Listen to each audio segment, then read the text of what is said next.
Welcome to TheatreWorks' Simple Gifts Community Spotlight, a series of interviews where we highlight and uplift organizations around the Bay Area that are providing gifts to our community all year round.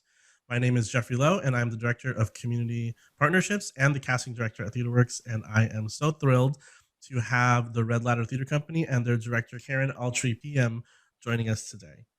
The Red Ladder Theater Company is made up of a troupe of multi ethnic, multilingual professional actors who are committed to serving the community in positive ways through the art form of theater. These talented individuals who possess a wealth of experience and training are uniquely suited to serve the broadly diverse spectrum of participants within our community, nurturing life skills critical to the healthy development of youth and fostering lifelong learning by allowing its participants to reignite their creativity. By working with the professional actors in the company, participants are encouraged to explore the issues that affect their daily lives.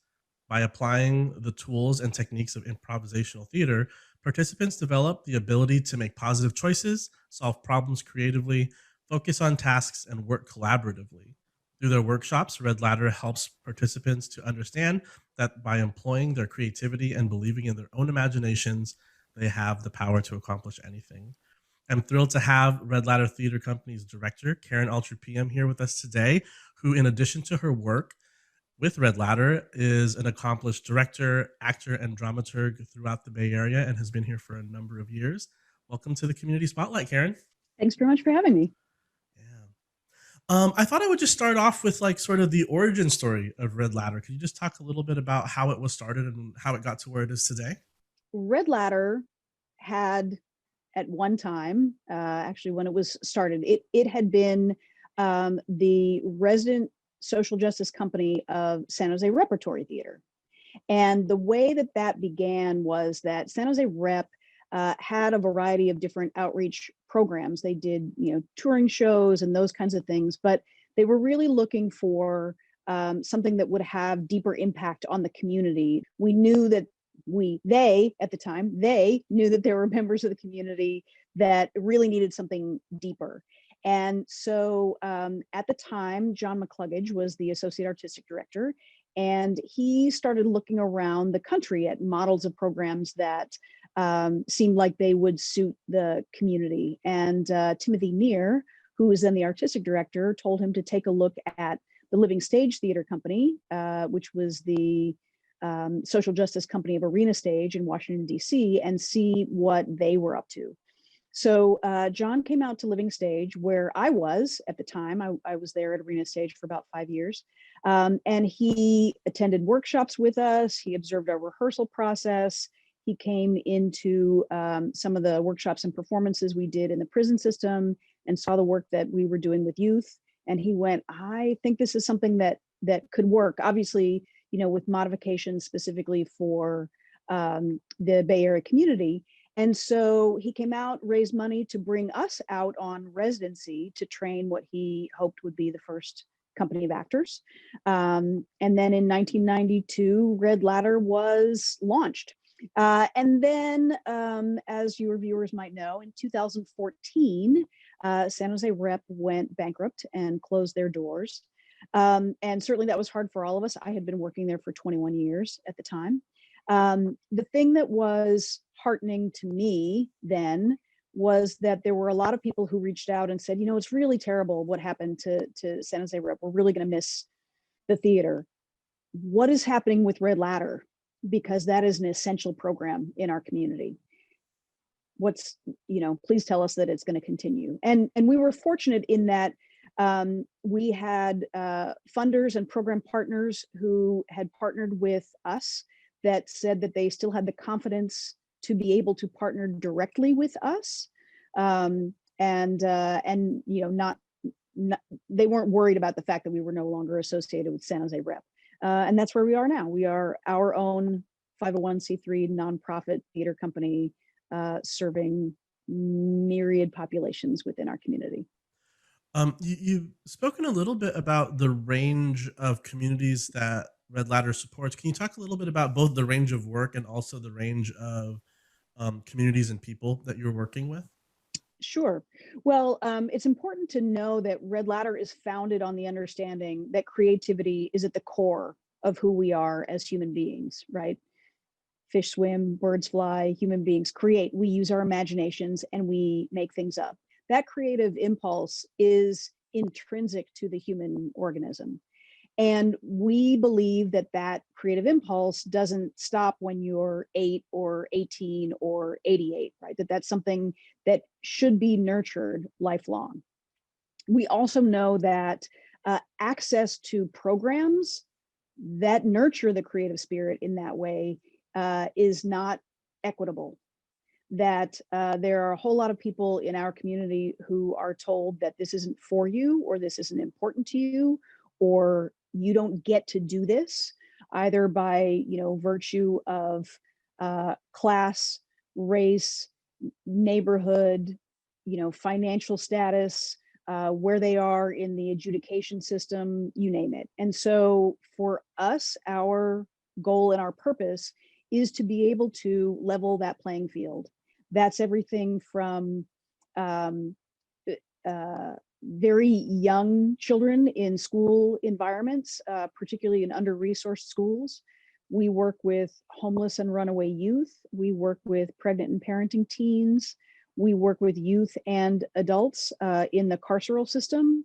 We work with seniors here in our Japantown community. We work with kids in the foster system, and we work with youth and adults who have autism and other neurological spectrum disorders. So, as you can see, it's a pretty broad range of who we serve, but all with the fundamental understanding that creativity is at the core of who we are.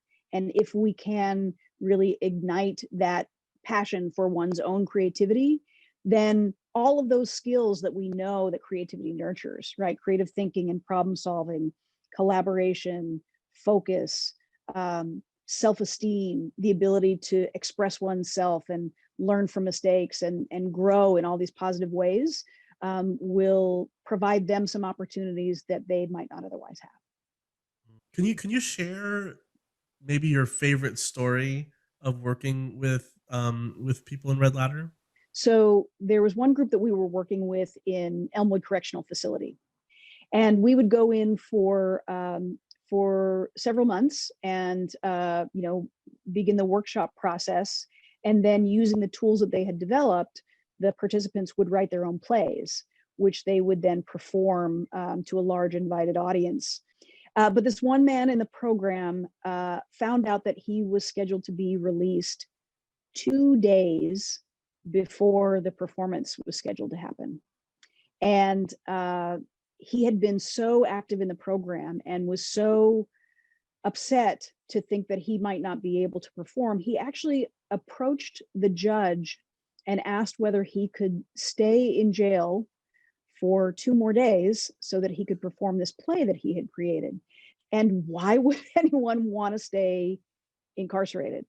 And that's exactly what the judge said to him. He said, I don't understand. Why on earth would you want to stay here a moment longer than you have to?